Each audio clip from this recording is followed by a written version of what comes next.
यीशु के पाक और बाबरकत नाम में आप सबको मेरा सलाम पहुंचे। मसीहा के पाक नाम की तारीफ हो। हम सब की जिंदगी में खुदावन का पाक रूह ऐसे ही काम करता रहे। आजकल जैसे कि आप जानते हैं, मसीही बहुत खुश हैं। यीशु राजा ने हमारी दुआओं को सुना। आसिया बीबी को खुदावन ने बरी किया, रहा किया। लेकिन मैं अपने मसीहों को एक पैगाम देना चाहती हूँ कि एक वक्त था कि हम सब कहते थे कि नहीं, पाकिस्तान में हमारे लिए कुछ नहीं होता, और हम वाकई पाकिस्तान के लिए दुआ नहीं करते थे। लेकिन मैं आपको एक बहुत मशवरा ऐसा देना चाहती हूँ, हम्बल रिक्वेस्ट करके करना चाहती हूँ कि प्लीज आप पाकिस्तान के लिए बहुत दुआएं करें, ताकि पाकिस्तान में अच्छाइयां आती जाए। इसी तरह से खुदावंद पाकिस्तान को तरक्की दे, और खुदावंद पाकिस्तान के मसीहों के साथ रहे, और प्राइम मिनिस्टर को, प्रेसिडेंट को, जितने जितने जो हैं, जितने जो लोग हैं इसमें अदालतों में, वो इसी तरह से खुदा के नाम को तमजीद देते रहे और खुदा के नाम को बुलंद करते रहे। क्योंकि कभी भी हमें अच्छाई का हमेशा साथ देना चाहिए, बेशक मुश्किलात भी पड़े। तो खुदा उनका शुक्र है, हमने सीखना है। आप देखिए, मैं 1998 में जब मैं अमेरिका में फर्स्ट टाइम आई थी, मेरे चर्च ने मुझे भेजा था। एक मीटिंग यहाँ पर थी लेडीज की, लीडरशिप ट्रेनिंग सेमिनार था, जिसको अटेंड करने के लिए मैं आई थी। मेरे चर्च ने मुझे पेशावर में जो चर्च था मेरा, उन्होंने मुझे भेजा क्योंकि मैं वहां पे खिदमत करती थी, और उन्होंने मुझे अटेंड करने के लिए भेजा। तो आप यकीन करेंगे, जब मैं अमेरिका में फर्स्ट टाइम आई हूँ, और मैं बड़ी हैरान होती थी। मैं कहती थी क्या वजह खुदावन कि हमारे मुल्क का और यहाँ का कितना फर्क है, क्या वजह। मुझे सोचती थी मैं कि क्या वजह हो सकती है, क्यों ऐसा है कि ये लोग बिल्कुल एक दूसरी दुनिया है, एक दूसरी दुनिया है, और पाकिस्तान में ये हाल नहीं है।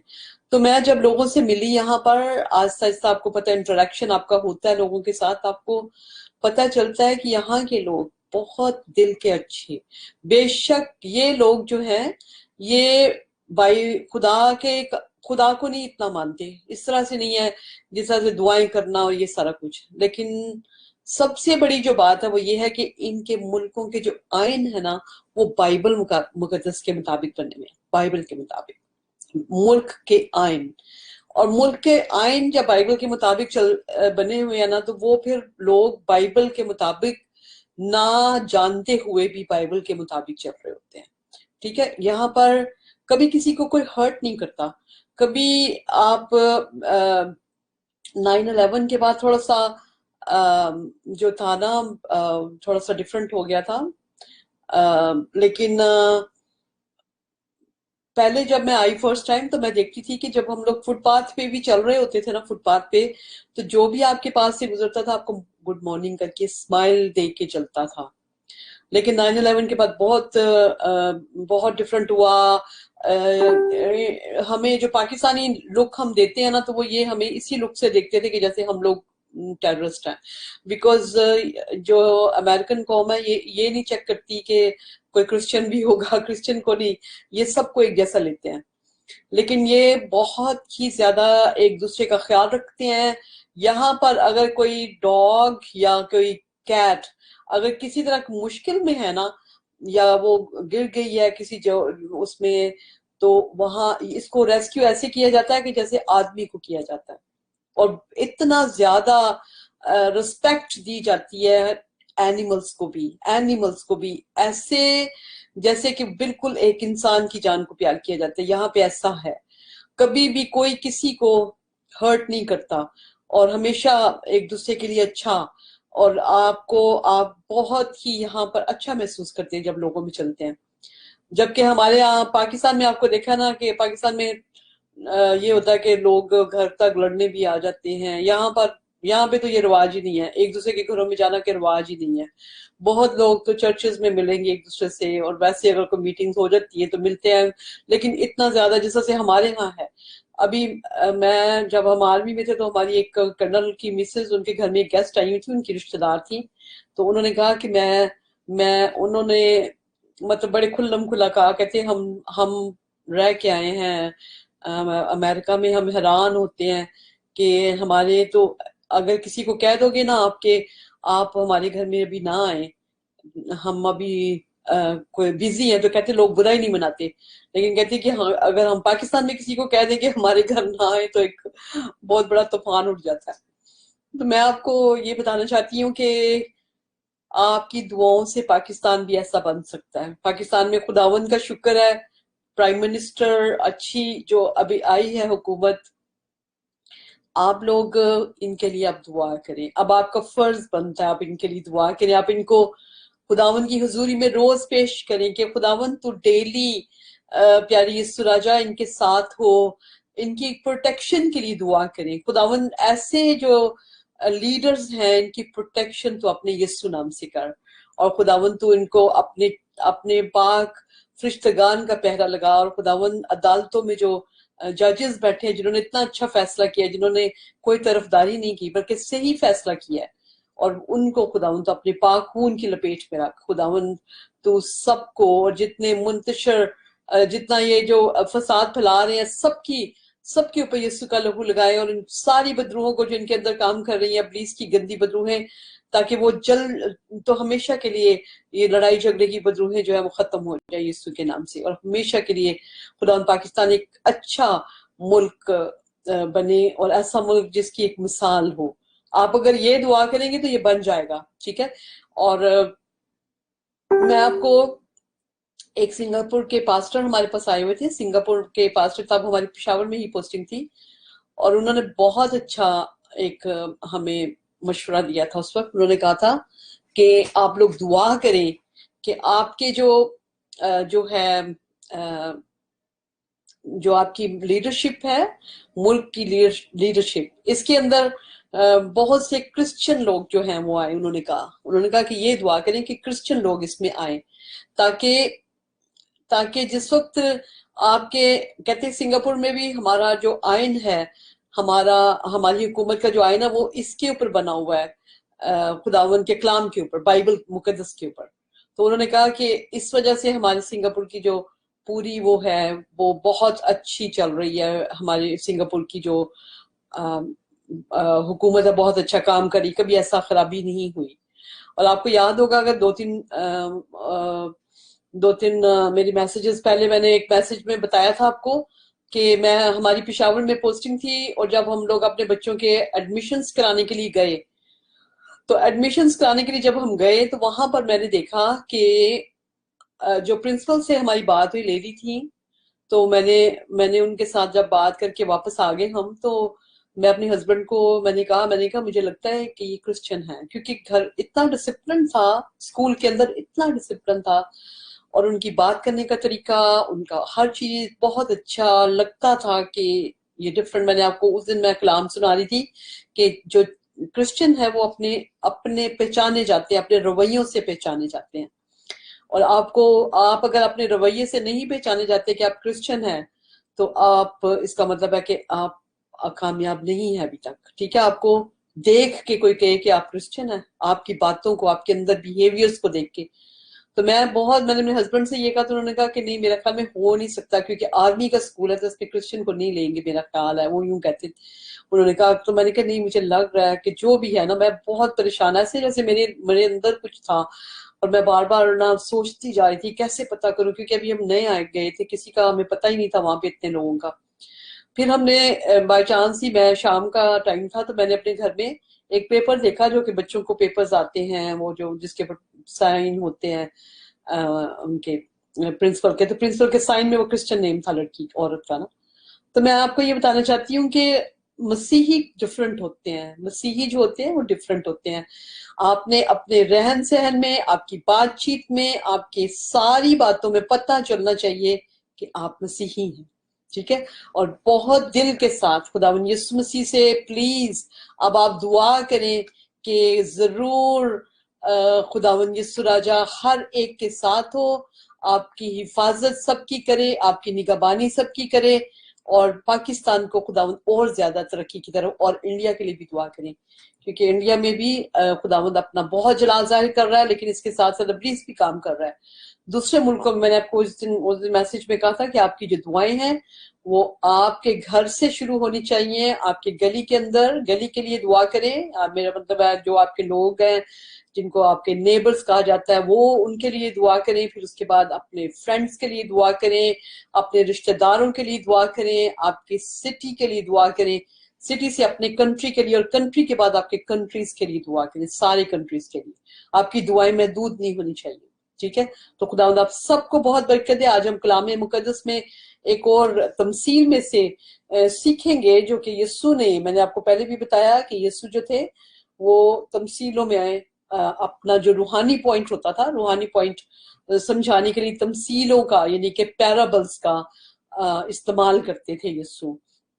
और पैराबल जो होती है वो एक एग्जाम्पल या स्टोरी होती है, और उस स्टोरी के वसीला से आप बहुत कुछ सीखते हैं। आपको याद है कि जब हम छोटे क्लासेस में पढ़ते थे तो एक स्टोरी होती थी कि वो इत्तेफाक में बरकत है। इत्तेफाक में बरकत किस तरह से वो बताते थे कि एक आदमी था, उसके इतने बेटे थे, कोई 4-5 बेटे थे, 5 बेटे शायद बताए जाते थे। और वो जब उसने अपने बेटों को कहा कि एक एक छड़ी लेकर आओ, तो उसने हर एक को कहा कि अपनी छड़ी को तोड़ दे, तो सबने अपनी छड़ी तोड़ दी। लेकिन जब जब वो उसने सारों की एक एक छड़ी को फिर से लिया, उनको कहा फिर से लाने के लिए, और जब एक एक छड़ी उन्होंने फिर से लाई और उसको एक बांध दिया, सबको बांध दिया, इकट्ठा बांध दिया। और जब इकट्ठा बांध दिया तो उसने कहा कि आप इसको तोड़ के दिखाओ। तो उन्होंने कहा, वो तोड़ना चाहते थे तो नहीं टूट सकी क्योंकि वो सारी इकट्ठी बंधी हुई थी। तो उन्होंने कहा कि इस तरह से अगर आप इत्तेफाक से तुम लोग रोगे तो तुम्हारे भी अंदर कभी भी तुम लोग को कोई तोड़ नहीं पाएगा, ठीक है। तो इस तरह से फिर वो उन्होंने ये बताया कि इत्तेफाक से रहने में बरकत है, ये होता था उसका मोरल जो था स्टोरी का, ये था कि इत्तेफाक में बरकत है। लेकिन हम यीशु मसीह को देखते हैं बाइबल मुकद्दस में, खुदावंद यीशु मसीह भी तमसीलों के साथ कलाम करते थे, स्टोरीज के साथ बताते थे, स्टोरीज बताते थे खुदावंद। और अपना जो पॉइंट ऑफ व्यू होता था उसको खुदावंद वो करते थे, बताते थे, इलस्ट्रेट करते थे, और उसको लोगों के लिए नॉर्मल इजी बनाते थे उसको समझना। जैसे मैंने आपको बताया था कि मेरी मदर ने आज के दिन तक, यकीन करें वाकई ऐसा था कि उन्होंने हमसे मेरा मतलब है जब तक हम बड़े हुए, अब तो उनकी डेथ हो गई हुई है, न्यूयॉर्क में उनकी डेथ हुई थी। लेकिन जब हम छोटे थे तो कभी भी उन्होंने हमें यहाँ बैठ के हमें वो एडवाइजेस नहीं दी थी उन्होंने, बल्कि हमें सिर्फ उन्होंने कहना कि वो फलानी जगह पे एक आदमी था और उसकी एक बेटी थी, और उसकी बेटी जो थी वो किसी के साथ शादी करके चली गई, और फिर वो जो बाप था उसने वापस उसको वापस लेके आया, फिर उसने उसको एक दरख्त के साथ बांधा, और दरख्त के साथ बांध के तो उसको चाकुओं के वार से उसको मार दिया। अब वो स्टोरी सही होगी, वो बताती थी कि हमारे वहां का वाकया है। लेकिन वो जो छोटा माइंड होता है ना आपका, अभी 11-12 साल का, तो आपके माइंड के अंदर ये चीजें चली जाती हैं। और वो फिर मैं समझती हूँ कि वो वैसा काम करने की आप हिम्मत नहीं रखते हो, क्योंकि आपको पता चलता है कि ये तो बड़ा बुरा काम था जो उस लड़की ने किया, और आप कभी भी सोचते नहीं है कि आप इस साइड पे जाएं। और मेरी मदर ने हमें बहुत स्टोरीज सुनाई हुई है, जैसे अगर दुआ में रेगुलर होने के लिए हमें बताती थी तो कहती थी कि एक आदमी था वो रेगुलर दुआ करता था, मगर एक दिन कहता है कि नहीं आज मेरी छुट्टी है। तो अब उसने कहा कि उसने ना कहते एक दफा वो ना किश्ती में था तो तूफान आ गया। तो जब तूफान आया तो उसने कहा कि खुदावंद मुझे बचा, तो खुदावंद ने कहा मेरी आज छुट्टी है। हालांकि ऐसा नहीं हो सकता क्योंकि खुदा बहुत मेहरबान है, मगर फिर भी वो एक पॉइंट बताती थी हमें कि हमने हर रोज दुआ करनी है, ठीक है। तो हर रोज दुआ जो है ना वो जरूरी है। हर एक बात के लिए वो हमें कोई ना कोई पॉइंट बताती थी, और हमें बताती थी कि इस तरह से हमने ना अपनी जिंदगी को बेहतर बनाना है। और वाकई उनके 11 बच्चे साबिक सबके सब खुदावन में है। ये उस माँ की बहुत बड़ी, मैं तो समझती हूँ एक बहुत बड़ी सक्सेस है, क्योंकि क्योंकि बहुत होता है कि कहीं ना कहीं एक बच्चा, 2 बच्चे आपके रह जाते हैं जो खुदा की तरफ नहीं होते, आप जितनी भी कोशिश करें। मगर उस मदर को खुदावंद ने बड़ी ब्लेसिंग हमारी माँ को दी हुई थी, उनके मुंह से जो कुछ निकलता था हम मानते थे। हम ओबीडियंट बच्चे थे, बहुत ओबीडियंट थे। हमने छोटे होते से ही बहुत ज्यादा मौजज़ात खुदावंद के देखे हैं, सिर्फ अपनी मदर की ओबीडियंट से। मेरा छोटा भाई, सबसे छोटा भाई गोद में था, और गोद में था तो उसने ना उसकी तकरीबन डेथ हो गई थी, तकरीबन आखिरी सांस जैसे होता है। तो मैं 11 साल की थी उस वक्त, वो 1 साल का था गोद में। तो मेरी मेरी मामा ने मुझे कहा कि जाओ बेटा दादी जान को बुला के लाओ। मैं दादी जान को बुला के लेके आई हूँ। तो वो हमारी नेबरहुड में रहती थी, तो मैंने उनको बुलाया तो उन्होंने ना एकदम से रोना शुरू कर दिया। उन्होंने कहा कि मेरा पोता मर गया, मेरा पोता मर गया, ऐसे करके। तो सब जो लोग थे हमारे घर में आ गए, और सब लोग हमारे घर में जब आ गए तो मेरी मामा ने कहा कि मेरी मामा की एक औरत ने कहा कि आप अपने बच्चे को ना उसके ऊपर डाल दें चारपाई पे, ताकि आखिरी सांस अपना ना वो आराम से ले ले। तो यही सुन के मेरी मामा को एकदम से कुछ हुआ। उन्होंने सबको कहा चलो जल्दी से आओ, इधर आके बैठ के इधर दुआ करो, घुटने टेको सारे। और सब हमारे घर के अंदर मुसलमान लोग सब थे, और हमने उसमें घुटने टेक के दुआ की, और खुदावंद ने उसकी सांसों को बहाल कर दिया, लेने की बजाय बल्कि बहाल कर दिया। ठीक है, ये किस लिए हुआ? क्योंकि एक ही माँ की एक ही आवाज से सारे बच्चे घुटने टेक रहे थे उस वक्त। हम लोग ऐसे अपनी मदर की बात को लेते थे, और मैं समझती हूँ कि बहुत कम माँ बाप अपने बच्चों को इस तरह से ट्रेन कर सकते हैं कि एकदम से बच्चे आपकी बात को सुने। बहुत खुदा उनका शुक्र है। मैं हमेशा खुदा उनका शुक्र करती हूँ कि खुदा ने हमें ऐसी मदर दी। और मैं जब उनकी डेथ हुई तो मैंने एक पोइम लिखी थी, और उसमें मैंने लिखा था कि खुदावंद ने हमें सबसे अच्छी जो माँ है थी हेवन में वो थी, और वाकई थी। ऐसी बात नहीं है कि नहीं, क्योंकि वो हम हमारे लिए बहुत था कि हम जब बड़े हुए, हम रूहानी तौर पे, हम जिस्मानी तौर पे, और सारे बहन भाई अब हम तकरीबन जो है हम अमेरिका में हैं, उनकी दुआओं की वजह से, उनके अच्छे बिहेवियर्स की वजह से। वो देखने में मसीह नजर आते थे। मेरे पेरेंट्स कभी भी किसी की बदखोइयां या हसद या कुछ नहीं, बल्कि वो बैठे हुए या तो दुआ कर रहे होते थे या कोई घर का काम होता था। कोई उल्टी बात नहीं, किसी के लिए बुरा नहीं बोलना, कुछ नहीं। और बहुत अच्छी एग्जाम्पल थे वो हमारे लिए। और हमारा खुदावन का शुक्र है कि हम वैसे ही खुदावन के साथ चलते हैं जैसे वो चलते थे। ठीक है, तो खुदावन का बहुत शुक्र है। आज के कलाम मुकद्दस मैंने ये पैराबल जो है उसके वसीले से ही आपको कुछ बताना चाहती हूँ। मुकद्दस लूका रसूल की अंजील है, और उसका 16 बाब और उसकी 19 से 31 आयत मैं आपके सामने पढ़ूंगी। ठीक है, बाइबल मुकद्दस में लिखा है, एक दौलतमंद था जो अर्गवानी और महीन कपड़े पहनता और हर रोज खुशी मनाता और शान शौकत से रहता था। और लाजर नाम एक गरीब नासूरों से भरा हुआ उसके दरवाजा पर डाला गया था। उसे आरज़ू थी कि दौलतमंद की मेज से गिरे हुए टुकड़ों से अपना पेट भरे, बल्कि कुत्ते भी आकर उसके नासूर चाटते थे। और ऐसा हुआ कि वो गरीब मर गया, और फरिश्तों ने उसे ले जाकर इब्राहिम की गोद में रख पहुंचा दिया। और दौलतमंद भी हुआ और दफन हुआ। उसने आलम रवा के दरमियान अजाब में मुब्तला होकर अपनी आंखें उठाई, और इब्राहिम को दूर से देखा, और उसकी गोद में लाजर को। और उसने पुकार कर कहा, ए बाप इब्राहिम, मुझ पर रहम करके लाजर को भेज कि अपनी उंगली का सिरा पानी में भिगोकर मेरी जबान तर करे, क्योंकि मैं इस आग में तड़पता हूँ। इब्राहिम ने कहा, बेटा याद कर कि तू अपनी जिंदगी में अच्छी चीजें ले चुका, और इसी तरह लाजर बुरी चीजें, लेकिन अब वो यहाँ तसल्ली पाता है और तू तड़पता है। और इन सब बातों के सिवा हमारे तुम्हारे दरमियान एक बड़ा गड़ा वाक्य है, ऐसा कि जो यहाँ से तुम्हारी तरफ पार जाना चाहे ना जा सके, और ना कि उधर से हमारी तरफ आ सके। उसने कहा, बस अहबाब मैं तेरी मिन्नत करता हूँ कि तू उसे मेरे बाप के घर भेज, क्योंकि मेरे 5 भाई हैं, और ताकि वो उनके सामने इन बातों की गवाही दे, ऐसा ना हो कि वो भी इस अजाब की जगह में आए। इब्राहिम ने उससे कहा, उनके पास मूसा और अंबिया तो हैं, उनकी सुने। उसने कहा, नहीं ए बाप इब्राहिम, हाँ अगर कोई मुर्दों में से उनके पास जाए तो वो तौबा करेंगे। उसने उससे कहा कि जब वो मूसा और नबियों को ही नहीं सुनते, तो अगर मुर्दों में से कोई जी उठे तो भी उसकी ना मानेंगे। ठीक है, बाइबल मुकद्दस के कलाम मुकद्दस के पढ़े और सुने जाने पर खुदावंद की बरकत। तो मुझे याद आ गया, कुछ दिन पहले मैंने बपतिस्मा के मुतालिक कलाम सुनाया था, और एक भाई जो थे वो मुझे पूछ रहे थे कि कितने बपतिस्मे हैं, क्योंकि मैं लोगों को कह रही थी कि पानी का बपतिस्मा और पाखरू का बपतिस्मा लेना भी जरूरी है।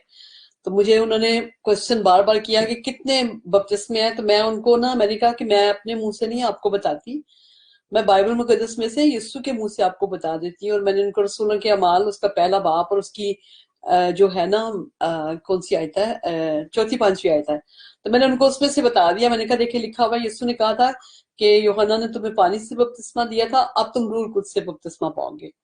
और फिर से मुझे क्वेश्चन करे, मैं कहा भाई मेरी बात सुने, जब आपने यीशु के मुंह से नहीं ना माना तो मेरे मुंह से आप क्या मानेंगे, ठीक है ना। क्योंकि यीशु मसीह ने कितना ही क्लियर लिखा हुआ है कि पहले तुम यूहन्ना से का बपतिस्मा हो चुका है तुम्हारा, लेकिन अब तुम रूह कुछ से बपतिस्मा पाओगे।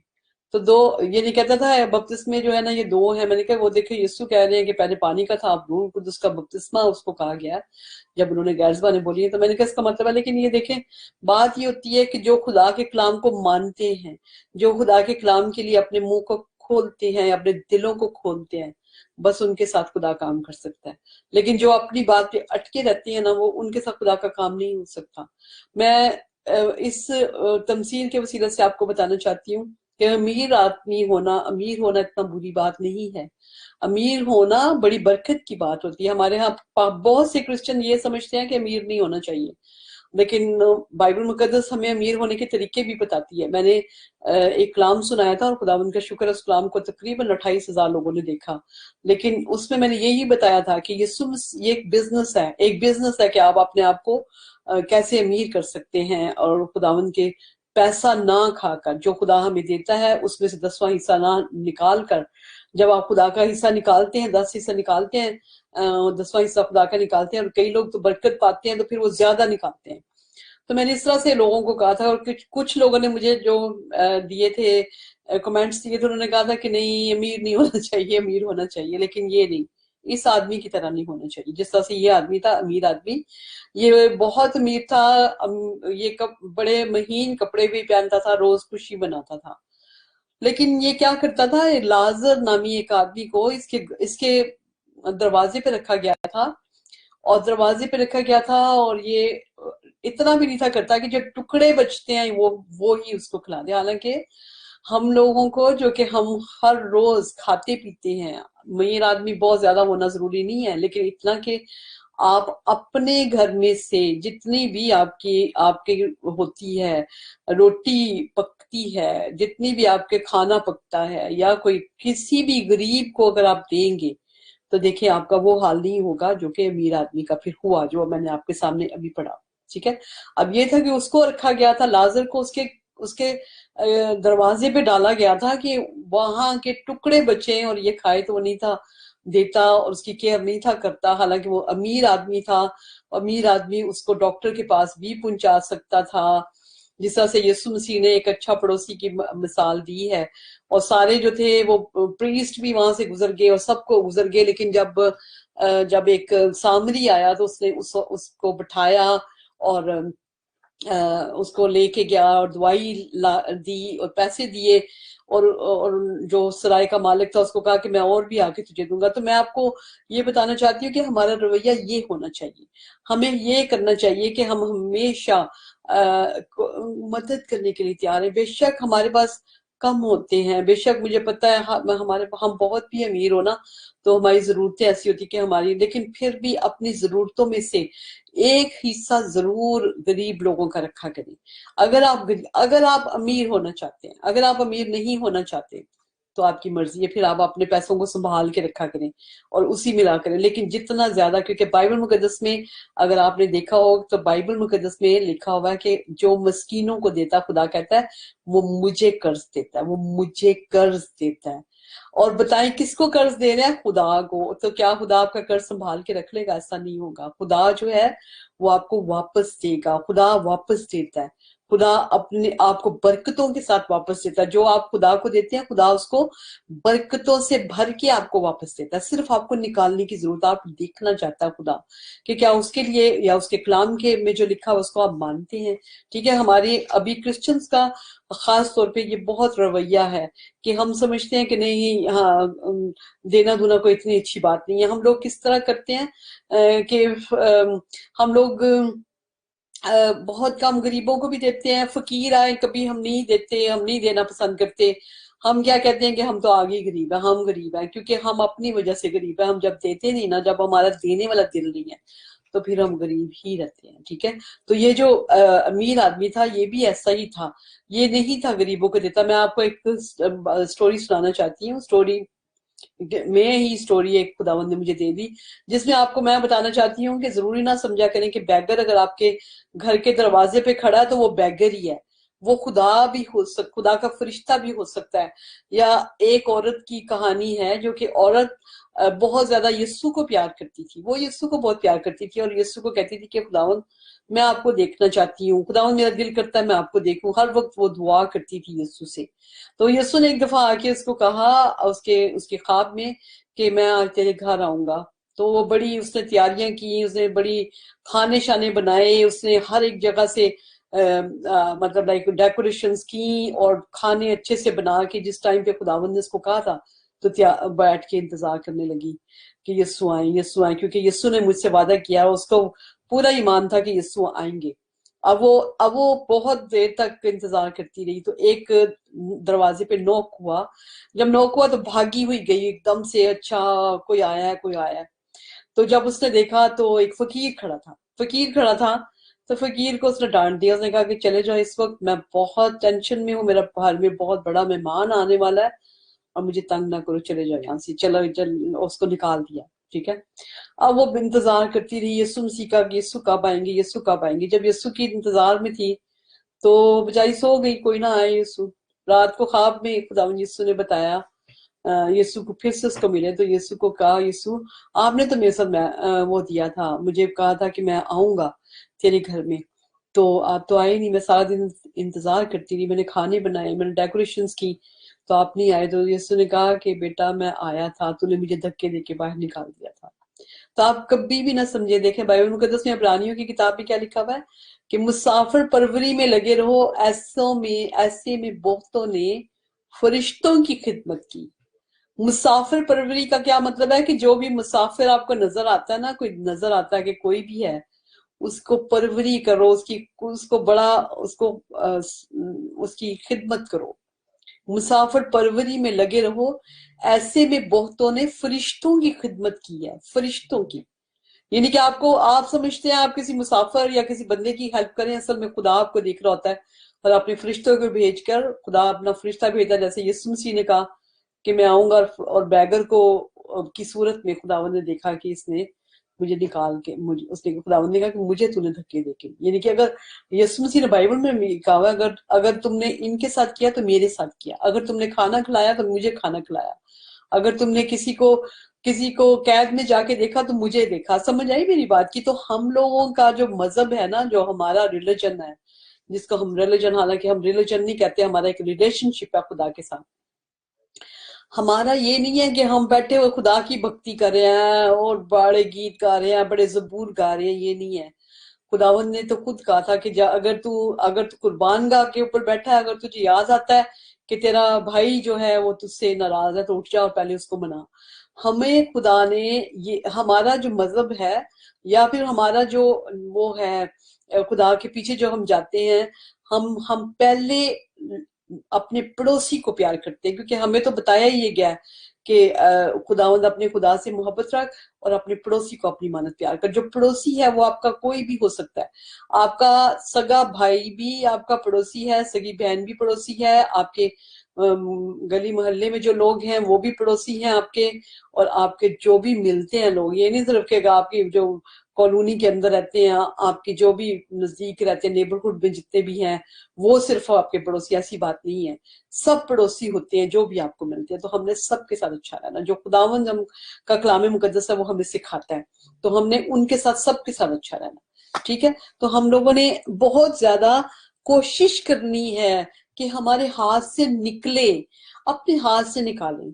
अब दिया करें, आप लोगों को दिया करें। आप लोगों को जितना ज्यादा देंगे, खुदा आपको वापस लौटाएगा, क्योंकि वो आप खुदा को दे रहे होते हैं, आप लोगों को नहीं दे रहे होते, आप खुदा को। खुदावन ने कलाम मुकद्दस में, मैं अभी आपके सामने क्या आयत बोली है कि जो मुझे देता है वो गरीबों, जो मुझे देता है वो गरीबों को, आई एम सॉरी, जो मस्कीनों को देता है वो मुझे कर्ज देता है, खुदा कहता है। तो समझे कि आप इकट्ठा कर रहे होते हैं। अब मैं बाजुकात बैठी होती हूँ तो मैं बाजुकात किसी को 50 और 100 भी दे देती थी जब मेरे पास होता था। तो मेरे बच्चों ने कहना, मामा ये लोग तो बड़े गैंगस्टर होते हैं, मामा इनके पास तो बहुत ज्यादा ये खाते हैं, चर्स वगैरह पीते हैं, और इनके पास ये है और वो है। मैंने कहा बेटा मुझे तो नहीं पता, मैं घर जाके नहीं, अब मैं तो उसकी हालत को देख के मैं दे रही हूँ ना, मैं वैसे तो नहीं दे रही। तो मैं कहती थी वो बाकी खुदा, जो आपने काम करना वो करे, आप खुदा के लिए करते हैं जो कुछ भी करते हैं। ठीक है, आप ये ना समझे कि वो ये तो भी मगर कम से कम ठीक है, नजराने में भी पता चलता है। कोई गरीब होता है तो नजराने में भी पता चलता है। बेशक अगर वो उसने मेकअप किया हुआ है तो आपके ऊपर नहीं है, वो खुदा खुद उसको देख लेगा, वो उसकी बात है। लेकिन आप खुदा का काम किया करें। या फिर आप जिन लोगों को जानते हैं, आप समझते हैं कि ये गरीब है, आपका, हमारी तो बहुत जरूरत है, हमारी जो कम्युनिटी है, हम सबको जरूरत है कि हम एक एक दो दो बेशक फैमिलीज को जितना हम अफोर्ड कर सकते हैं हम कुछ दें, कुछ लोगों की मदद करें, लोगों को पढ़ाई की तरफ लेकर आए, बच्चों को पढ़ाई का जिम्मेदारियां उठाएं, ताकि हम लोग उनको किसी मंजिल तक हमारी जो कौम है वो पहुंच सके। आपको पता ही हो चल गया होगा अब तो कि जितने भी हालात डिफिकल्ट लोगों ने बर्दाश्त किए हैं वो किस वजह से किए हैं, क्योंकि वो गरीबों की, गरीब गुर्बत की वजह से। गरीब लोगों में जब आप रहते हैं, वो भी ऐसे होते हैं जिनको जो गरीबी में ही होते हैं, और उनको जिस तरह की बातें सिखाई जाती हैं फिर वो आपके साथ वैसा सलूक करते हैं। तो जब आप पढ़ाई करते हैं आपका जो स्टैंडर्ड है वो बढ़ता है, और आप ऐसे लोगों में रहते हैं जो पढ़े लिखे होते हैं। तो फिर पढ़े लिखे जो लोग होते हैं ना, वो फिर आपको इसी तरह से वो करते हैं। ठीक है, तो आपने आपने बहुत ज्यादा सबने खुदावन की उसमें रहना है, अपने आप को खुदावन की बरकत में रखें, और खुदावन हमेशा आपके साथ हो। आपको आपको सिर्फ देने की जरूरत है, ज्यादा से ज्यादा देने की जरूरत है। ठीक है, आप अपने हाथों को खोलें। अच्छा, मैंने एक पॉइंट आपको ये भी समझाया था कि हमेशा आपने देखा है कि मुसलमान लोग जो हैं वो देने में बहुत अच्छे हैं हमारे। हाँ, गरीब जो पाकिस्तानी मुसलमान हैं, मैंने उनको देखा है कि वो कहीं ना कहीं देते रहते हैं। गर्मियां होती हैं तो वो रूह अफ़ज़ा बना के दूध डाल के वो लोगों को पानी पिला देते हैं, या फिर उन्होंने कीड़ों को देना शुरू कर देते हैं। कीड़ों के क्या होते हैं, बिल जो होते हैं उनके ऊपर देखा ना आपने, वो चीनी डाल रहे होते हैं, राइस डाल रहे होते हैं। और मगर क्रिश्चियन लोग ऐसा कुछ नहीं करते, कहीं ना कहीं से वो खुदा की इस बरकत को। और देख लें पाकिस्तान में मसीहियों का और मुसलमानों का, बेशक हम एक ही कंट्री में रहते हैं लेकिन हमारा डिफरेंस है, क्योंकि हम देने वाले नहीं है, हम देने वाले नहीं है, वो देने वाले हैं। तो हमें भी चाहिए, मसीहियों को चाहिए कि हम देने वाले बने। अब देखें जैसे ये दौलतमंद था, अगर ये एक लाजर था, एक ही था जो उसके दरवाजे पे डाला गया था, अगर इसकी केयर करता, इसको इसको देख सकता, इसको डॉक्टर के पास पहुंचाता, या इसके नासूर जो कि कुत्ते चाटते थे उनका कोई इलाज करवा देता, या कोई कुछ भी इसको खाना ही दे देता, तो कभी भी वो वहां पे ना जाता जहां पर वो गया। लिखा हुआ है कि वो भी मर गया, दोनों मर गए। लेकिन जो गरीब था उसको तो फरिश्तों ने ले जाकर इब्राहिम की गोद में रखा, और दौलतमंद हुआ और दफन हुआ, और उसने आलम रवा में अजाब में मुब्तला होकर अपने आंखें उठाई। अब अजाब में है वो अजाब में है। ठीक है, अजाब में डाला गया क्योंकि उसने ऐसा नहीं किया। इतना पैसा कहाँ गया, पैसे को रखने का क्या फायदा हुआ। लेकिन पैसा जो है वो आपके पास खुदा आपको इसलिए देता है कि आप उस पैसे से खुदा का काम करें। ठीक है, जब आप खुदा का काम करते हैं तो खुदा जो है वो आपको बरकत देता है, और फिर आप अजाब में नहीं जाते। अब ये हुआ कि वहां पर जब उसने नजर उठाई और देखता है कि जो लाजर था, जिसने मुश्किलात जमीन के ऊपर काटी हैं, जिसने भूख काटी है, जिसने दुख काटे हैं, वो तो इब्राहिम की गोद में रखा गया है, लेकिन वो मैं अजाब में डाला गया। तो अब क्या कहता है कि बाप इब्राहिम को कहता है कि इसको क्या है कि अपनी उंगली का सिरा भिगोकर मेरे मुंह में डाले। अब क्योंकि गर्मी लग रही है ना खूब और तड़प रहा है, और मैंने आपको कल के मैसेज में यही बताया था कि वहां का कीड़ा नहीं मरता। वहां का कीड़ा ऐसा नहीं होगा कि हम अगर अजाब में डाले जाएंगे तो मर जाएंगे और बस खत्म बात होगी, ऐसा नहीं है। बहुत बुरी वो है, आग है, और वो आग जो है ना आपको मारेगी नहीं, बल्कि आप उसमें तड़पते रहेंगे, आप उसमें जलते रहेंगे। खुदा ना करे कि ये वक्त आए, लेकिन इसीलिए अभी हमें जरूरत है कि हम अपने आप को उठाएं और हम करें, और हम लोग अपने आप को इस काबिल बनाएं कि हम खुदावन के गोद में डाले जाएं, बाप इब्राहिम की गोद में हम भी डाले जाएं। ठीक है, तो फिर वहां पर अब ये रेडी हो गया कि मेरे मेरे मुंह में आके पानी मेरी अपनी उंगली को वहां पे, तब तो उसको वो जगह भी नहीं था देता, अब उसकी उंगली को भी चाटने के लिए, यानी कि पानी के साथ तर होगी तो उसको लेने के लिए वो तैयार बैठा हुआ है। ठीक है, और उसके बाद जब उसने बाप इब्राहिम को कहा कि मुझे भी दे कि मैं फिर बाप इब्राहिम ने कहा नहीं, कि तू अपनी जिंदगी में अच्छी चीजें ले चुका है। अच्छी चीजें जो होती है ना, ये नहीं है कि खुदा अब हमें चाहता नहीं कि हम अच्छी चीजें लें, लेकिन हमें अगर अच्छी चीजें खुदा देता है तो हमें ये चाहिए कि हम उन अच्छी चीजों को जो खुदा हमें देता है, हम दूसरों को भी उसमें हिस्सा दें। ठीक है, दूसरों को भी उसमें दें अपना। और उसके बाद जो था, अमीर आदमी अब कहना शुरू हो गया कि इसको बाप इब्राहिम अब नाजर को भेज कि ये मेरे जो बहन भाई हैं, मेरे जो बच्चे, मतलब लाइक सारी फैमिली है, तो उसमें जाकर तो ये उनको कुछ बताए, खुदा का कलाम बताए।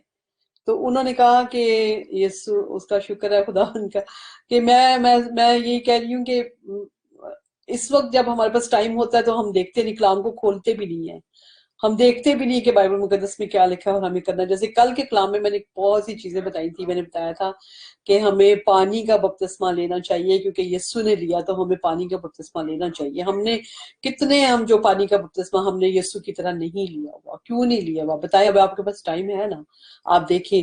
फिर उसके बाद रसूलों के ऊपर गैर ज़बानें नाज़िल हुई। हम में से बहुत हैं जो गैर ज़बानें हम नहीं बोलते, तो हम क्यों नहीं बोलते? हमें गैर ज़बानें बोलनी चाहिए। ठीक है ना, गैर ज़बानें हम दुआ करें खुदावन से। अब टाइम है आपके पास। अब जब यीशु मसीह ने कह दिया था कि मैं तुमसे सच कहता हूँ कि जब तक कोई पानी और रूह से पैदा ना हो वो खुदा की बादशाही को देख भी नहीं सकता, तो बताएं अब हमारे पास टाइम है, क्या हम ऐसा करते हैं कि हम अपने लिए देखें कि मैं पानी से भी पैदा हूँ, मैं रूह से भी पैदा हुआ हूँ। मेरी फैमिली, अगर फैमिली को आप प्यार करते हैं, आप अगर अपनी माँ को, अपने बाप को चाहते हैं कि वो खुदा के पास, खुदावन के मतलब पास उनको जगह मिले, खुदा की बादशाही में वो एंटर हो, तो क्या आपने उनके लिए कुछ किया है? ठीक है, जैसे पौलुस रसूल की मैंने कल आपको बात बताई थी कि पौलुस रसूल क्या कहते थे कि मैं अपने जिस्म से कराबती जो है, मैं उनके लिए खुद मैं मसीह से मरूम हो जाऊं, यानी कि मेरे पास मसीह ना रहे, बल्कि उनके पास सिर्फ मसीह हो जाए। मुझसे मसीह ले लो, लेकिन मसीह को मुझसे बेशक ले लो, लेकिन उनको दे दो। तो मैं वो दिल हमारे पास होना चाहिए। अब टाइम है कि अब अपना वो दिल ऐसा बनाए कि हम लोग अभी से अपने आप को करें, तैयार करें उन सब चीजों के लिए। ठीक है, तो फिर ये हुआ कि जिस वक्त उसने ये कहा कि इसको भेज, मेरे भाई हैं, और उनको भी जाके बताया, तो बाप इब्राहिम ने क्या जवाब दिया कि उनके पास मूसा और अंबिया तो हैं। मूसा और अंबिया तो हैं। उन्होंने कहा कि मूसा और अंबिया तो, अगर अगर मुर्दों में से कोई जीव, अगर वो मूसा और अंबिया की नहीं मान सुनते, तो जो मुर्दों में से झूठ है उसकी भी ना मानेंगे। जो मानने वाले लोग हैं ना, वो एक ही आयत को मान लेते हैं। एक ही आयत को, जब आपके अंदर एक ही आयत को मानने का दिल आ जाएगा ना, एक ही बात को, तो उसके बाद खुदा खुद ब खुद ही अपने पाक कलाम के सारे भेद जो है वो आपके ऊपर खोल देता है। ठीक है, तो खुदावन जो है वो इस तरह से आपको बरकत देता है, आपके साथ होता है। आप बाइबल मुकद्दस को प्लीज सारे पढ़ें। बाइबल मुकद्दस को पढ़ना बहुत जरूरी है। बाइबल मुकद्दस में, जैसे कल मैंने एक आयत आपके सामने भी बोली थी, फिर से बोलूंगी, वो आयत रोज बोलने वाली है। उसमें लिखा हुआ है कि जब खुदावन यीशु मसीह कभी फरिश्तों के साथ आसमान से भड़कती हुई आग में जाहिर होगा, तो जो खुदावन को नहीं पहचानते और जो यीशु की खुशखबरी को नहीं मानते, उनसे बदला लेगा, और वो खुदावन के चेहरा और उसकी कुदरत के जलाल से दूर होकर अब्दी हलाकत की सजा पाएंगे। ठीक है, अब्दी हलाकत की सजा जो है वो मिलती है। मैं आपको बताती हूँ कि मेरी जो फैमिली थी, हम लोग बहुत कट्टर कैथलिक फैमिली थे, और कभी हो नहीं सकता था कि हमारे घर में न जात आए। और हम लोग हम लोग बहुत ज्यादा चर्च के बहुत अच्छे मेंबर्स थे, ऐसे मेंबर्स थे जो कि हमारे लिए फादर जो थे ना वो हमारे लिए ऐलान करते थे कि ये जो फैमिली है ये पूरा साल चर्च आती है और टाइम पे आते हैं। हम लोग कभी ना तो टाइम हमारा खराब होता था और ना हम कभी कभी भी मतलब ये होता था कि हम नहीं गए। और मेरे पापा जो थे, मेरे भाई को पोप साहब के पास भेजा गया था चर्च की तरफ से। और मेरे पापा जो थे वो सारे बिशप्स जो थे उनके दोस्त थे मेरे पापा जो थे। और ये हुआ कि जिस वक्त मेरा भाई एक था जो कि मेरे मामू के साथ पेंटिकॉस्टल एक चर्च में जाते थे। वो भाई मेरे भाई दूसरे नंबर पे थे, रॉजर उनका नाम था।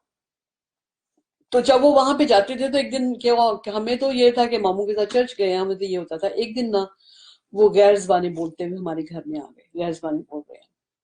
अच्छा, जब वो गैर ज़बानी, अब हम इतने अच्छे मेंबर्स थे चर्च के, लेकिन जब वो गैर ज़बानी बोल रहे हैं तो हमें नहीं पता कि ये क्या बोल रहे हैं। हम तो रो पड़े, सारे के सारे रो पड़े, मेरी मामा भी रो पड़ी, क्योंकि हमने कहा हमारे भाई को क्या हो गया। अच्छा, बाद में ये हुआ कि जिस वक्त उन्होंने गैर ज़बान बोलनी खत्म की तो मेरे मामू कहते हैं मेरी मामा को, इसको कपड़ा जमीन पे बिछा के दें ताकि ये ना दुआ करे। जब हमने उनको कपड़ा बिछा दिया तो वो फिर से गैर ज़बानी बोलना शुरू हो गया। अब गैर ज़बानी बोल रहे हैं तो मेरी मामा कहती है ये चंगी दुआ है, भी इसी तरह से एहो जी दुआ नहीं कभी सुनी। अच्छा, अब ये 6 साल तकरीबन, मैं उस वक्त 11 साल की थी जब ये बात हुई। और मेरा वो भाई मेरे ख्याल में कुछ 24 साल का होगा, बड़ा भाई था। हो सकता है 18-20 साल का हो। अच्छा, अब ये हुआ कि जब हम लोग उनके साथ तो बहस नहीं करते थे, क्योंकि वो भाई तो एक चंड ठप मारते थे ना, छोटे बच्चे थे हम लोग, वो तो मारते थे। लेकिन हम मामू के पीछे पड़े रहते थे। हम मामू को कहते थे आप जो है ना, आपने हमारे भाई को कैथलिक नहीं रहने दिया। हर वक्त उनके साथ लड़ाई होती थी, आप हमारे भाई को कैथलिक नहीं रहने दिया। तो मेरे मामू ने हमेशा हमें कहना अच्छा बाइबल लेकर आओ, अच्छा बाइबल लेकर आओ। हमने कहना बाइबल क्यों खोलते हैं। अच्छा, हम लोग इतने अच्छे मेंबर्स हैं उस चर्च के, लेकिन हम कहते थे मैं बाइबल बाइबल बाइबल, हर वक्त बाइबल खोलना शुरू कर देते हैं। हम ये समझते थे कि बाइबल में कहते उसको सिर्फ पढ़ना है, पढ़ के उसको चूमना है, चूम के तो रख देना, हम ये समझते थे। हम समझते थे बाइबल इसलिए है, लेकिन बाइबल एक प्रैक्टिकल बुक है। ये आपको दी गई है कि आपने उसके ऊपर अमल करना है, जो कुछ इसके अंदर है वो आपने करना है। ठीक है, तो हम लोग इस तरह से बिल्कुल भी बाइबल को कोई कोई वो नहीं थे देते, हम बाइबल को कोई अहमियत नहीं देते थे। हम मामू को मजाक करते थे, हम कहते थे आप पता नहीं बाइबल बाइबल करते रहते हैं, जब भी आपको कहे बाइबल खोलो, यूं करती थी हम लोग ना।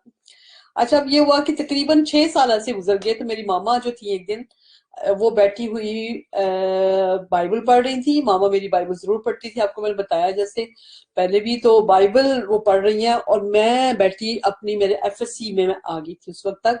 6 साल इनके गुजर गए, मैं एफएससी के फर्स्ट ईयर में थी कॉलेज के। तो उसमें मैंने देखा कि उसने ना, मामा मुझे कहती है बेटा एक आयत नोट करो, यहाँ में मैं पढ़ रही हूँ, लिखा हुआ है गैर ज़बानी जो है ना मोमिनीन के लिए नहीं बल्कि गैर मोमिनीन के लिए निशान है, और गैर ज़बानी बोलने से मना करो, ऐसे लिखा हुआ था। अच्छा, मैं बड़ी खुश हुई, मैंने कहा अच्छा, मामा ने जब मुझे कहा ना लिखा हुआ गैर ज़बानी बोलने से मना करो, तो मैं खुश हुई। मैंने कहा अच्छा, अब तो मामू को हम बाइबल में से मना करेंगे, क्योंकि हर वक्त वो कहते हैं ना बाइबल खोलो, तो मैंने कहा बाइबल से ही मना करेंगे कि गैर ज़बानी जो है ना आपने नहीं बोलनी। जिस वक्त ना, मुझे याद है मैं उस वक्त 17 ईयर्स की थी, तो मैं बेड पे थी, मामू आए, मैंने जोर से नीचे छलांग लगाई। मैंने कहा मामू आज मेरे पास भी बाइबल में से आपके लिए ना कुछ है आपको बताने के लिए। कहते क्या। मैंने कहा बाइबल में से मैं आपको मना करती हूँ कि आप गैर जुबानी बोले। कहते क्यों मना करती है। मैंने कहा इसलिए क्योंकि बाइबल में लिखा है। कहते बेटा दिखाएं कहाँ पे लिखा है। और जब मैंने वो खोला तो उसमें लिखा हुआ था गैर जुबानी बोलने से मना ना करो। मना ना ना का लफ्ज जो था ना खुदा ने हमसे छुपा लिया। और जब मुझे बहुत ही एम्बेरस में हुई उस वक्त, जिस वक्त मतलब इतना बुरा लगा कि वो मामू को मैंने कह दिया था कि मैं आपको मना करती हूँ। मामू कहते बेटा लिखा हुआ है मना ना करो। अच्छा, जब मैंने ये देखा कि गैर जबानों का जिक्र बाइबल में है, मैं हैरान हो गई। मैंने कहा हम गैर जबानों के खिलाफ हर वक्त रहते हैं, बाइबल मुकद्दस में इसका जिक्र है। मैंने फिर सारा जगह, जहां जहां गैर जबान का लफ्ज लिखा हुआ था ना, मैंने खुदा को कहा, मैंने कहा खुदा मैं पढ़ना चाहती हूँ। मैंने सारा पढ़ लिया, हर जगह से, रसूलों के अमाल पहला दूसरा बाब, उसके बाद पहला ग्रंथियो 14 बाब, उसको सारे को पढ़े, सब जगहों पे 12 चैप्टर में रूल कुदस की नेमतों में भी गैर ज़बानों का जिक्र है। तो इस तरह से मैंने सारा जो खुदा ने मुझे गैर ज़बानों के मुताबिक पढ़ा दिया। मैं इतनी हैरान हुई, मैंने कहा हम क्यों गैर ज़बानों के खिलाफ हैं? जो बाइबल मुकद्दस कहती है, जो खुदा का कलाम कहता है, उसके खिलाफ हमें होना चाहिए। और मैंने फिर खुदावन से कहा, मैं कहा खुदावन, मुझे नहीं पता था कि गैर ज़बानी जो है ना उनका जिक्र बाइबल मुकद्दस में है। मैं कहा खुदावन, अब तो मैं कभी भी गैर ज़बानों के खिलाफ नहीं, बल्कि मैं तो गैर ज़बानों का बपतिस्मा लूंगी, क्योंकि मुझे क्रंथियों, पहला क्रंथियों और उसका दूसरा 14 जो बाब है, उसकी दूसरी आयत में लिखा हुआ है, अगर कोई गैर ज़बानें बोलता है वो आदमियों से नहीं बल्कि खुदा से बातें करता है, उसकी कोई नहीं समझता, वो अपनी रूह के वसीले भेद की बातें करता है। आप यकीन करें, इस आयत ने तो मेरी जिंदगी को बदल दिया। कि जो कोई गैर ज़बानों में दुआ करता है वो आदमियों से बातें नहीं करता, खुदा से करता है।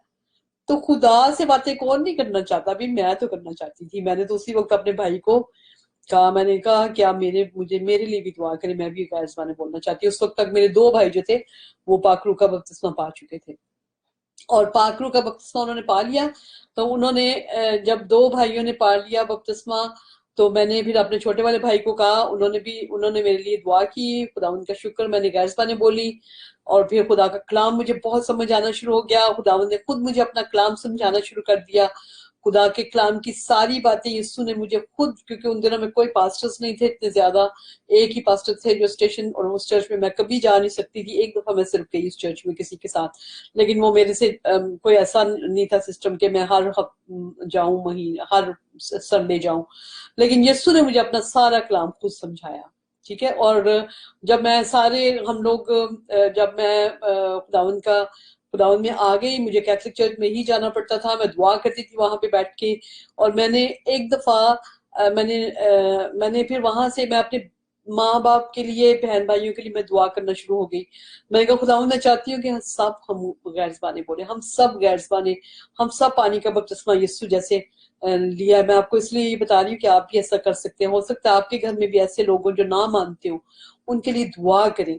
आप यकीन करें कि मैंने बहुत दुआ की, और इतनी दुआ मैं करती थी कि मुझे एक दफा तो मैं बहुत तंग आ गई। मैं कहा जीसस, मुझे नहीं लगता ये लोग सही होंगे, क्योंकि मुझे लगता है कि आप ना ये वाली दुआ नहीं सुनेंगे मेरी। तो मैं तो कहती थी खुदावन, जाए इनके कमरों में, जाए इनको विजिट करें, इनसे बात करें, मैं ऐसे करके खुदावन से कहती थी, लेकिन कुछ नहीं हो पाता हुआ। तो आप यकीन करें कि मेरे पापा उस वक्त 75 ईयर्स के थे, 70 से अबव थे, ये मुझे पक्का पता है। तो जब मैं अमेरिका आई, यहाँ पे मेरी मदर जो थी ना वो बीमार हो गई, और मामा की वजह से सारी फैमिली ने पानी का बपतिस्मे और पाकरू के बपतिस्मे पाए। और मैंने खुद खुदावंद का शुक्र है सबके लिए दुआ की, और उन्होंने पाकरू पाया, और मैंने इनको पानी के बपतिस्मे मैंने खुद सबको दिए। और उसके बाद ये हुआ कि आ, मेरे पापा के लिए जिस वक्त मैं दुआ करना चाहती थी उनके पाकरू के बपतिस्मा के लिए, तो मुझे खुदा ने साफ कहा कि इनके लिए तूने गैर ज़बान के लिए दुआ नहीं करनी, बल्कि उर्दू में दुआ करनी है। खुदा ने मुझे साफ कहा कि इनकी जो इनके डायबिटीज थी, शुगर थी उनको, तो उन्होंने, खुदा ने मुझे कहा कि इनके लिए डायबिटीज के लिए दुआ करनी है, और तूने वो नहीं करना कि इनके लिए मतलब लाइक गैर ज़बान के लिए दुआ नहीं करनी। आप यकीन करें कि मैंने कहा, मुझे बड़ी साफ खुदावंद ने आवाज ये दी। तो मैंने ना ऐसा ही किया। मैं उस दिन पहला दिन था जब खुदा ने मुझसे कलाम ये किया, तो मैंने ना अपने पापा को कहा, मैंने कहा डैडी आप जरा ना लंच करने के बाद मैं हमेशा नैप लेती हूँ थोड़ी देर बेड पे जाके, तो मैं रेस्ट करती हूँ। तो मैंने कहा मैं ना जाने लगी हूँ बेड पे, तो मैं आपके लिए दुआ करके जाऊंगी ना, जैसे खुदा ने मुझे कहा था। तो मैंने उनको कहा कि मैं आपके लिए दुआ करना चाहती हूँ, और उर्दू में मैं दुआ कर रही हूँ। और मैं उर्दू में दुआ कर रही हूँ और वो गैर ज़बानी बोलना शुरू हो गया। गैर ज़बानी खुद ब खुद, यानी 70 ईयर्स के एज में खुदा ने उनको बचा लिया। बेशक वो उस वक्त मतलब लाइक मेरा मतलब है, इतनी बुढ़ापे में बड़ा मुश्किल होता है गैर ज़बान बोलना, क्योंकि थोड़ी ताकत लगती है गैर ज़बान बोलने में। तो खुदावंद ने उनको गैर ज़बानी दे दी। मैं हालांकि उर्दू में दुआ कर रही हूँ उनके लिए। तो खुदा का बहुत शुक्र है कि खुदा जो है वो आपकी दुआओं को सुनता है, आपकी दुआओं को वो मानता है। आप सबसे मेरी इल्तमास है, जितने इस वक्त खुदावंद का शुक्र है मेरे साथ ज्वाइन जिन्होंने किया हुआ है, बहुत से लोग हैं मैं इसलिए सबके नाम लेना जरा मुश्किल है। और खुदावंद आप सबको बहुत बरकत दे, आपके साथ हो। आज का कलाम जो है वो जरूर आपने अपने फैमिली को भी सुनाएं और खुद भी, और प्लीज अपनी फैमिली के लिए दुआ करें। अब ये टाइम है बाइबल मुकद्दस को पढ़ने का और उसके ऊपर अमल करने का। ये ना हो कहीं कि देर हो जाए, कहीं देर ना हो जाए। ठीक है, तो आप लोग जितनी, अगर आप समझते हैं आपके घर वाले नहीं मानते, स्टबन है, नहीं खुदा के कलाम की तरफ आ रहे, आप दुआ करें उनके लिए। जितनी दुआ आप करेंगे, मेरी जिस तरह से मेरी दुआ खुदा ने बिल्कुल आखिरी वक्त में, खुदावन जिस वक्त वो बूढ़े थे मेरे डैड, खुदावन ने उनको पाकरू की जुबानी, और आप पता है आपको कि कैथलिक जो होते हैं वो कभी भी मतलब लाइक इन चीजों को नहीं मानते। बहुत मुश्किल होता है उनका खुदा की तरफ आना और गैर ज़बानों को मानना, पानी का बपतिस्मा जो जैसे यीशु ने लिया उसको मानना बहुत मुश्किल होता है। तो लेकिन दुआ से सब कुछ ठीक हो जाता है अपने आप से। उनके लिए मैंने दुआ भी नहीं की और वो गैर ज़बानें बोलने लग गए थे। तो आप लोगों ने बहुत ज्यादा कलाम मुकद्दस की बातों को सुनना है, मानना है, और अपने आप को, अपनी फैमिली को तैयार कराएं कि वो खुदावन के कलाम के उसके लिए तैयार हो दिन के लिए। ठीक है, ये ना हो कि वो जाब में मुतला फिर हम किसी को कहेंगे जाओ मेरे बहनों और भाइयों के पास किसी को भेजो। वो टाइम नहीं। यीशु ने इनकार कर दिया, उसने कहा था नहीं, अगर वो मूसा और नबियों को नहीं मानते तो वो उसकी भी नहीं मानेंगे जो उठ के गए हैं वहां, जो मतलब मरने के बाद उनके पास आएंगे, उसकी भी नहीं मानेंगे, क्योंकि यीशु को पता है। ठीक है, तो आप लोग सब अपनी आंखें बंद कर लीजिए, खुदावन की हुजूरी में ले आइए अपने आप को। आप समझे कि आप यीशु के सामने बातें कर रहे हैं, यीशु से बातें कर रहे हैं। आप ये समझे, जब मैं आपको जो नए लफ्ज बताऊंगी वो अपने यीशु के सामने बोलने हैं। ठीक है, यीशु के सामने बोले और दुआ करें मेरे पीछे जब दुआ करेंगे। ये दुआ हर किस्म के इब्लीस के काम को आपके अंदर से निकाल लेती है। ये हर बीमारी को, हर परेशानी को आपके काम होते हैं। आप देखेंगे कि आपकी जिंदगी में कैसे काम होंगे। और आप प्लीज मुझे जरूर बताया करें, मुझे अच्छा लगता है जब आप बताते हैं तो मुझे खुशी होती है। आप मुझे अपनी गवाही जरूर बताया करें। आंखें बंद कर लीजिए, खुदावंद की हुजूरी में आ जाइए, मेरे पीछे दुआ करें। आप ये सिर्फ लफ्ज नहीं बोलेंगे बल्कि आप यीशु से बातें करेंगे। आप समझे यीशु आपके सामने खड़े हैं। बोले, प्यारे यीशु जी, मैं आपका शुक्र करती हूँ, आपके पाक नाम की तारीफ करती हूँ, आपकी प्रस्तिश और सितारिश, और आपका बहुत शुक्र करती हूँ मेरे प्यारे यीशु जी। आपने मेरी खातिर अपनी जान दी, अपने पाक लहू का हर एक कतरा आपने मेरी खातिर बहाया। मेरी खातिर सर पे कांटों का ताज पहना, पसली पे आपने मेरी खातिर नेजा खाया। मेरी खातिर सारी रात आपने सिपाहियों से बेइज्जती कराई, और अपने पाक मुंह पर आपने मेरी खातिर थकवा भी लिया। आपके इस बहुत प्यार के लिए मेरे प्यारे यीशु जी, मैं दिल की गहराइयों से आपका शुक्रगुजार हूँ। आज मैं आपकी पाक हजूरी में आई हूँ मेरे प्यारे यीशु जी। मेरी जान, मेरे जिस्म और मेरी रूह को कबूल कर लीजिए मेरे प्यारे यीशु जी। मैं आपका बहुत शुक्र करती हूँ, मैंने बचपन से लेकर आज के दिन तक बहुत से गुनाह किए हैं। मेरे सारे गुनाहों को उठा लीजिए मेरे प्यारे यीशु जी, और अपने पाक लहू से मुझे धो दीजिए। मेरी सारी कमजोरियों को, मेरी सारी बदियों को और मेरी सारी बदकारियों को उठा लीजिए, और अपने पाक लहू से मुझे धो दीजिए मेरे प्यारे यीशु जी। मेरे बुजुर्गों ने दूसरे माबूद मानकर आपको नाराज किया है। उन्होंने दरबारों और मज़ारों पे जाके, उन्होंने जादू और तावीज करवा के, उन्होंने बुतों की पूजा करके, उन्होंने शैतान की पूजा करके और आदमी पे भरोसा करके भी आपको नाराज किया। बाइबल मुकद्दस के मुताबिक उनके गुनाह और लानतें आज मेरे ऊपर भी हैं। अपने पाक लहू से वो सारी लानतें और वो सारे गुनाह उठा लीजिए मेरे प्यारे यीशु जी, और मुझे पाक और साफ कर दीजिए। आदम और हवा ने बागे अदन में आपकी नाफरमानी की, नाफरमानी के इसी गुनाह में मैं भी पैदा हुई। अपने पाक लहू से नाफरमानी का ये गुनाह भी उठा लीजिए और मुझे पाक और साफ कर दीजिए मेरे प्यारे यीशु जी। अपने पाक लहू की कुदरत से मेरे साथ होइए। मेरी जान, जिस्म और मेरी रूह को अपने पाक लहू से धो दीजिए मेरे प्यारे यीशु जी, और मुझे अपने पाक आसमान पे कबूल कर लीजिए मेरे प्यारे यीशु जी। अपने पाक लहू की कुदरत को मेरी आंखों पर, होंठों और जुबान पर भी लगा दीजिए और अपने लहू से मुझे धो दीजिए। मेरी अपने पाक लहू की कुदरत को मेरे दिल पर, मेरी सोचों पे लगाइए, मेरे हाथों और पांव पे लगा दीजिए मेरे प्यारे यीशु जी, और मेरे जिस्म के अंदर के सारे अज़ाओं को भी लगा दीजिए और अपने पाक लहू से मुझे मुकम्मल तौर पे धो दीजिए मेरे प्यारे यीशु जी। इब्लीस के जो भी नापाक हाथ मेरी जान, जिस्म और रूह पे काम करते हैं, इन सबको मैं यीशु के पाक लहू से धो देती हूँ। और इब्लीस, मैं तुझे यीशु के नाम से हुक्म देती हूँ, छोड़ दे मेरे जिस्म को, चला जा मेरे जिस्म में से हमेशा हमेशा के लिए, खुदावंद यीशु मसीह के नाम से। मेरे प्यारे यीशु जी, आपका पाक लहू मैं अपने पूरे घर पे भी लगाती हूँ। घर की हर दीवार को यीशु के लहू से धोती हूँ। घर के जितने भी प्यारे यीशु रहने वाले हैं उनको भी आपका पाक लहू लगा देती हूँ। घर की फिजाओं पर, घर की हवाओं में यीशु का लहू मांगती हूँ। और खुदावंद इब्लीस के जो भी नापाकात मेरे घर पर, मेरे घराने पर और मेरे घर वालों पे काम करते हैं, इन सबको मैं यीशु के पाक लहू से धोती हूँ। और इब्लीस, मैं तुझे यीशु के नाम से हुक्म देती हूँ, चला जा मेरे घर में से, छोड़ दे मेरे घर को, छोड़ मेरे घर वालों को, छोड़ मेरे घराने को, छोड़ मुझे, मेरे जिस्म, जान और रूह को हमेशा हमेशा के लिए, खुदावंद यीशु मसीह के नाम से।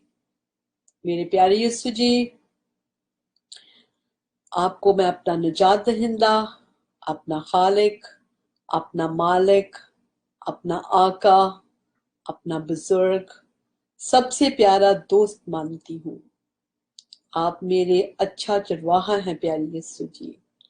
आप मेरी चट्टान है, मेरे निगाहबान है, मेरा मोहकम किला है, मेरी सिपर है, मेरी कुमक है, मेरी ढाल है आप मेरे प्यारे यीशु जी।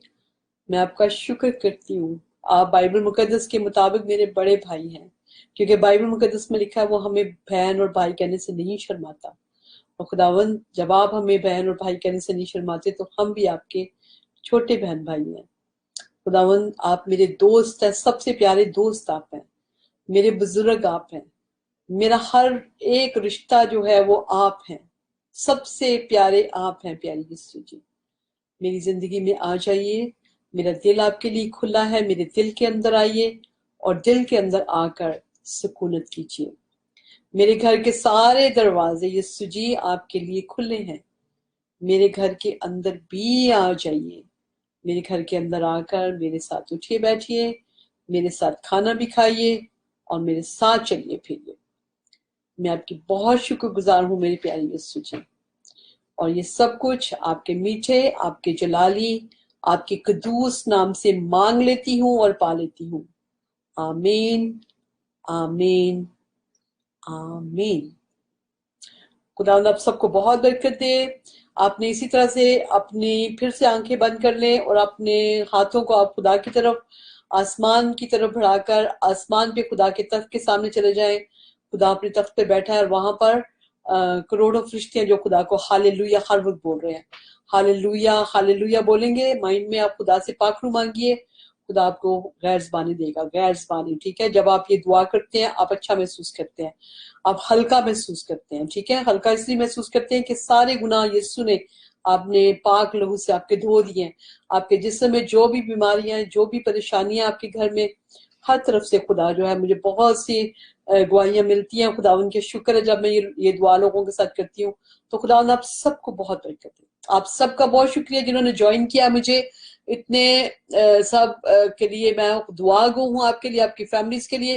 यीशु हमेशा आपकी मदद करता रहे, आपके साथ रहे और हमेशा आपको अपनी हिफाजत निगहबानी में रखे। बाबू नदीम जो है, इन्होंने भी हमें किया है, उन्होंने मुझे कहा कि close your eyes during your prayer time. Ma'am मुझे कह रहे हैं कि वो करें, लेकिन भाई आपने भी नहीं दुआ क्लोज करके आईज को की, क्योंकि अगर आपने क्लोज की होती तो आप भी मुझे देख ना सकते, ठीक है ना।